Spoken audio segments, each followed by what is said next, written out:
welcome to Coffee and Crime. I'm your host, Larry Lease. Today we're diving into the latest headlines from around the country.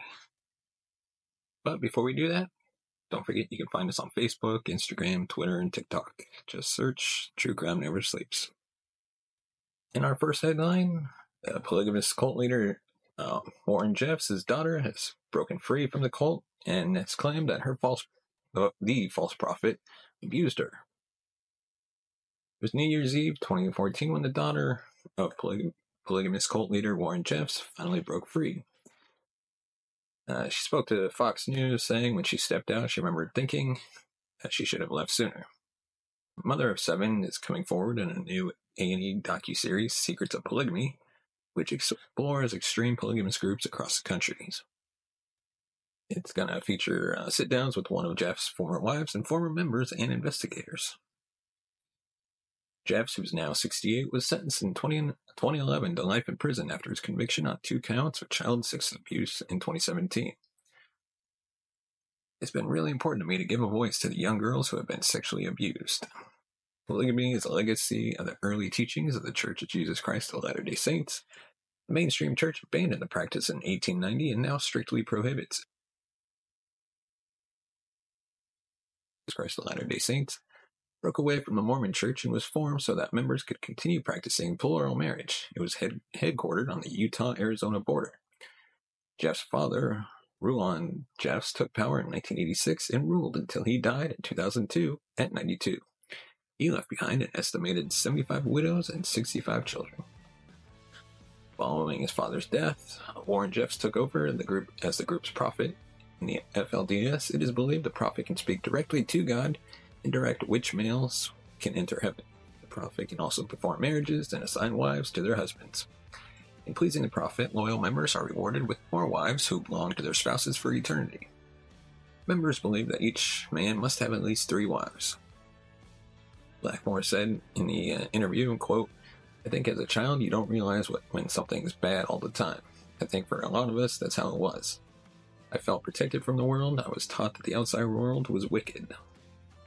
Jeffs has an estimated 78 wives and 53 biological children.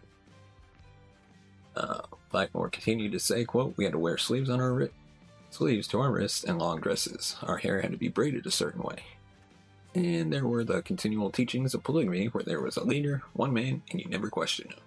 We were taught that if you wanted to go to heaven, we had to live polygamy.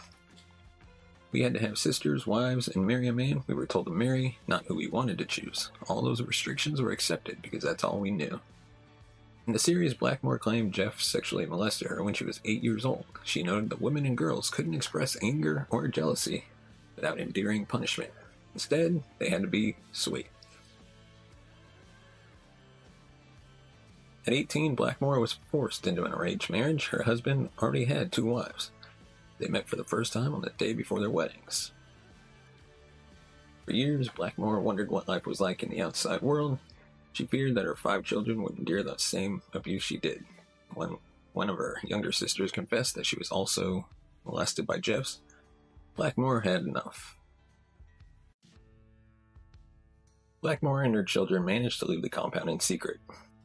She said, quote, "Didn't know how I was going to support 5 kids on my own. I'm not going to pretend that being free was easy. It wasn't. It was really hard. It's still a growing experience for me. I'm still learning how to make friends and live within a community." She said, I quote, "Remember experiencing Christmas and Easter for the first time.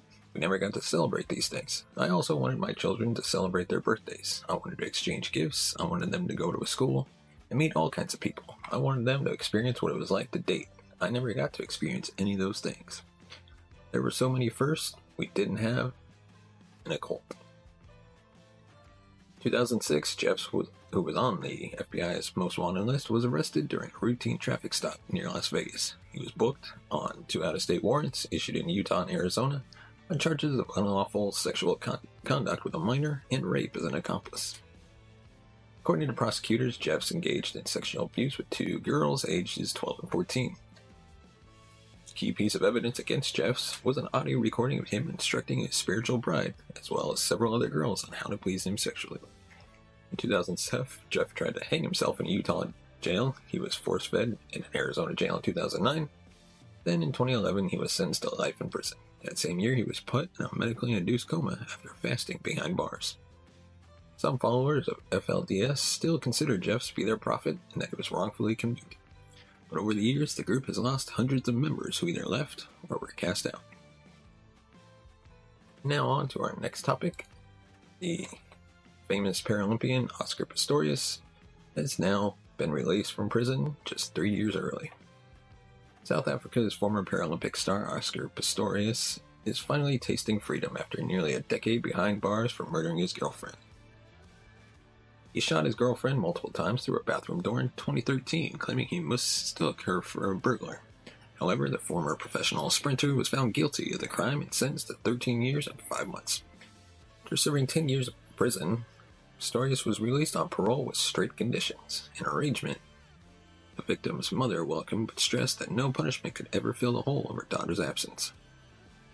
Under South African law, all convicts are entitled to parole under certain conditions and are considered eligible once they have served half their total sentence. Pistorius' early release comes 3 years shy of completing his 13-year and 5-month term.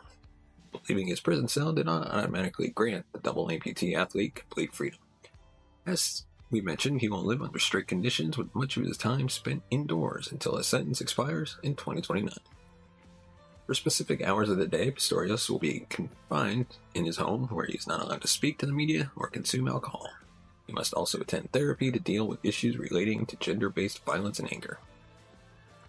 Following his release, the former Olympic gold medalist is believed to have sought refuge at his uncle's house. His relative reportedly lives in an upmarket suburb in Pretoria. It's still being determined if this is where Pistorius plans to live out the remainder of his sentence. While Pistorius figures out his life, he owes part of his early release to his late girlfriend's mother. In a statement, the mother noted that she accepted the decision to release her daughter's killer since her family has always known that parole is part of the South African legal system. She heartily welcomed the strict conditions placed on Pistorius and noted that the law must take its course.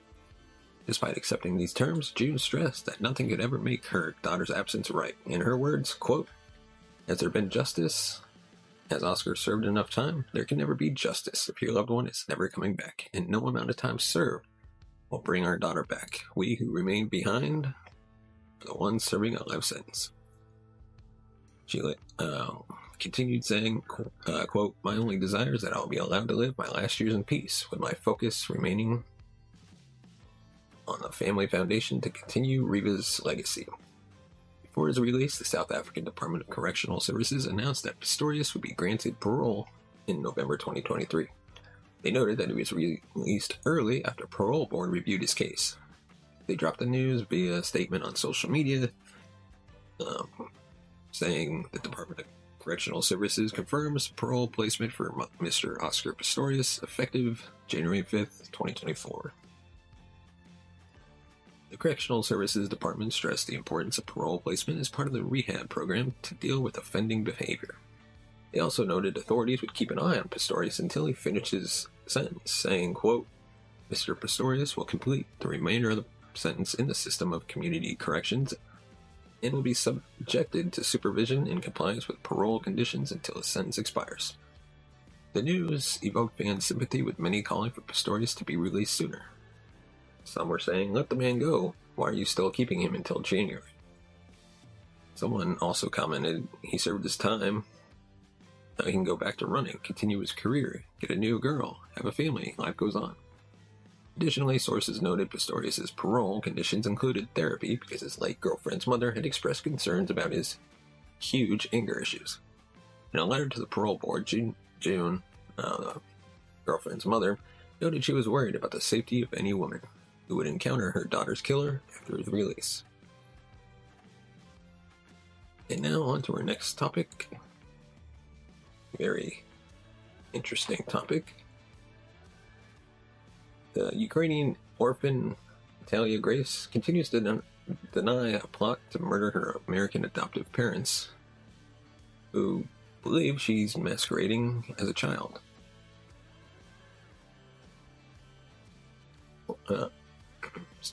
Natalia Grace, a Ukrainian orphan with dwarfism whose adopted parents claim she pretended to be a child and terrorized their family, told a very different story in a series of interviews that have aired this week. On a series called The Curious Case of Natalia Grace, Natalia Speaks, aired on Investigation Discovery, answered some lingering questions about the bizarre case and shocked producers with additional uncertainties that may prompt a follow-up. Natalia Speaks is one of those projects where the further they dig in, the more twists and turns they uncover. One thing that's always proven to be true with Natalia's story, nothing is ever what it seems. Natalia Grace is now 22 years old, and according to a new blood test, a Ukrainian orphan with dwarfism spoke out against her adoptive parents, claiming she masqueraded as an adult. The 6-episode series is a follow-up to its counterpart released in May, which focused on the claims of her adoptive parents. Due to flooding at the Ukrainian hospital where she was born, she has no birth certificate to legally identify her age.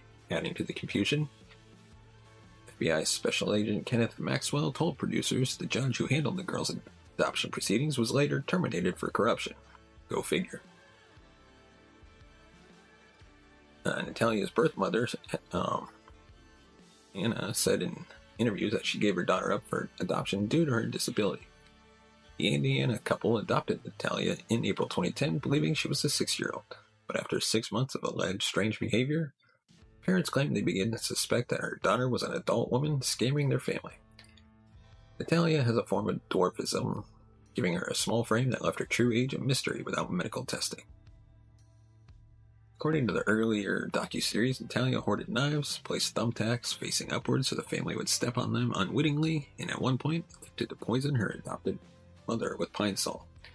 But in her most recent interview, Natalia attempted to clear her name, saying, quote, "In every lie is a hidden truth, but you gotta dig enough to be able to see it.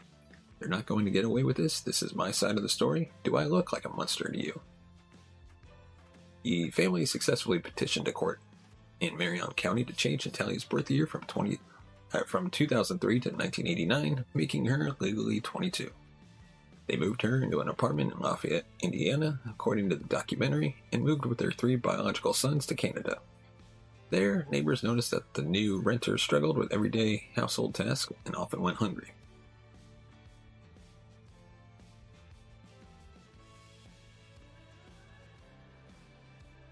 Through a blood sample via a true diagnostic and medical lab specialized in biological aging, producers of the series determined Natalia is 22 years old, disputing her legal age of 34. And a possible explanation of the Barnett's motivation to change Natalia's age, documentaries assert that the couple wanted to exploit the girl for money.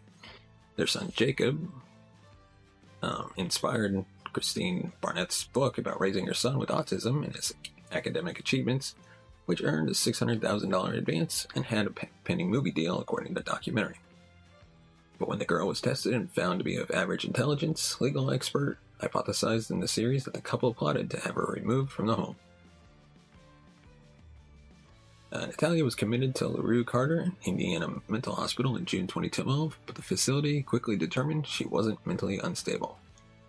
She was quickly sent to a halfway house where she called her adoptive parents and told them she was afraid to live with drug addicts. Michael Barnett told producers that they took the girl back to avoid negative appearances if the girl was harmed. But Natalia, who confronted her adoptive father in the last episode of the new series, claimed she was abused by the couple. She was pepper sprayed 3 times, and Christine once gave her 3 times her prescribed dose of heart medication in an attempt to kill her.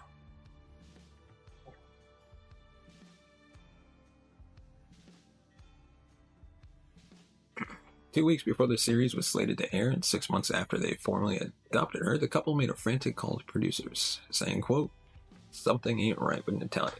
Bishop Mann said in an audio clip aired in the last 90 seconds of the series, "This girl is tweaking. I feel like she's the enemy of the house. And she said to us, we have held her hostage. We're done. We're done with her." Natalia is stabbing her family in the back over a complete lie. So they say.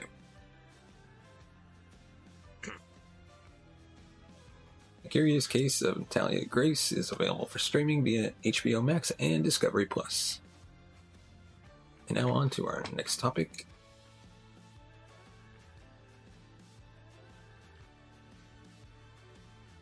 Police have arrested the stepmother of a man accused of murdering the pregnant teen and her boyfriend in San Antonio.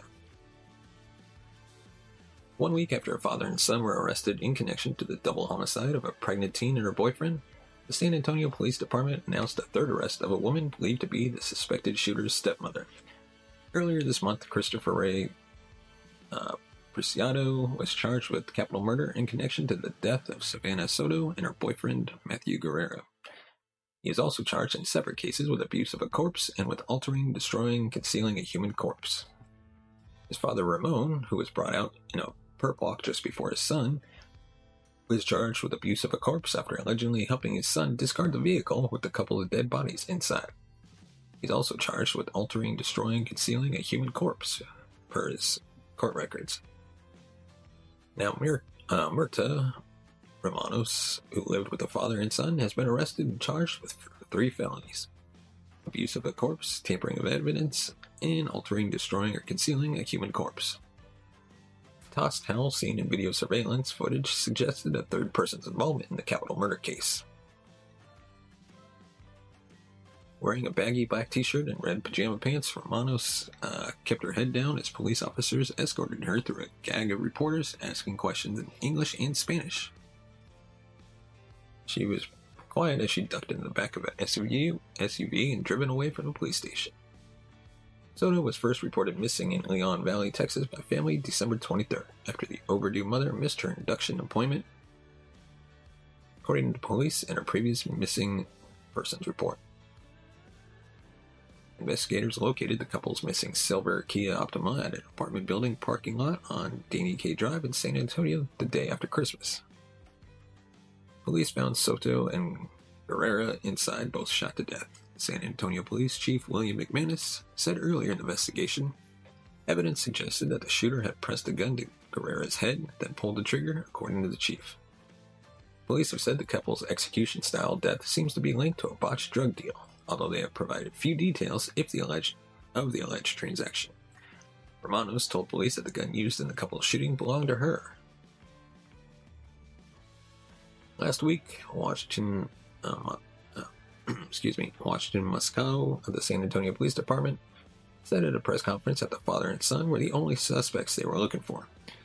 Noting extensive social media speculation on the high-profile murders, the lieutenant amended Wednesday that the department had long believed Romanos to be involved in the case but could not bring her in at the time of the father and son's arrest.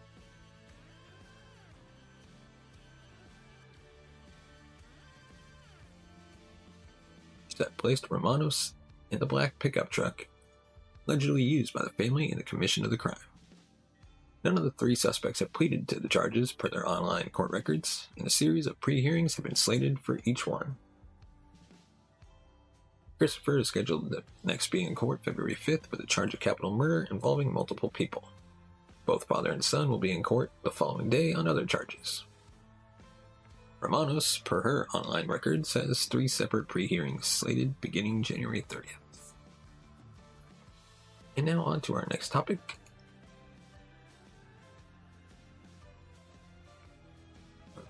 Virginia fisherman has been identified as the Colonial Parkway murders serial killer, which haunted the community for years. Virginia fisherman ran a small business while he murdered at least 3 people in the late 80s, and he took his secrets to the grave. Alan Wilmer Sr. was tied to the 1987 murders of David Nobling and Robin Edwards in the Isle of Wight, and the 1989 homicide of Teresa Lynn Howell in Hampton, Virginia. The case was called the Colonial Parkway Murders, which became a sinister true crime story whose ending was replaced by decades of theories. That suddenly changed with a major breakthrough earlier this week, when Virginia State Police said DNA advances tied Wilmer to all 3 homicides, but he died nearly 7 years ago. Alan Wilmer Sr. was responsible for the Colonial Parkway murders and was 63 when he died in 2017. He lived his life under the radar and spent most of his time fishing for clams and oysters on his custom-built wooden boat that was often docked at marinas in the counties of Middlesex and Gloucester, according to police. He lived in Lancaster County, Virginia, about 2.5 hours north of the murders, and didn't have a criminal record. He also ran a business called Better Tree Service and was known as an avid hunter. Wilmer took his deadly secrets to the grave, but the Isle of Wight County and City of Hampton Commonwealth's attorneys confirmed that if not for Wilmer's death, Charges would be filed against him in connection with the 3 homicides. Bodies of Nobling and Edwards were found with bullet holes September 23, 1987, along the shoreline of the Ragged Island Wildlife Management and Refuge Area on the south bank of the James River. They were last seen alive together the night of September 19, 1987. 2 years later, on July 1, 1989, Howell left the Zodiac Club around 2:30 a.m. Construction crew found her clothes about 8 hours later, and her body was found as a Jane Doe in a nearby wooded area. She was identified after a July 4, 1989 missing person report was filed in York County. Alan Wilmer Sr. would have been charged if he had been alive. As of today, Wilmer Sr. is tied to these 3 murders, but investigators continue to look into other potential crimes he may have committed.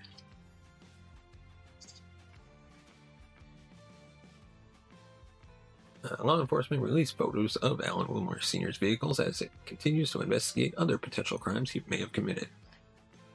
Lieutenant Colonel Tim Leon, director of the Virginia State Police Bureau of Criminal Investigation, thanked the victims' families for their patience after announcing DNA tied Wilmer to the murders.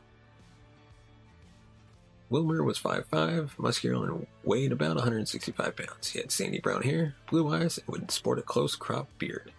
He drove a distinctive blue 1966 Dodge Fargo pickup with a Virginia license plate EMRAW. Dodge was just one of several pickups Wilmer was known to drive in the 1980s and early 90s.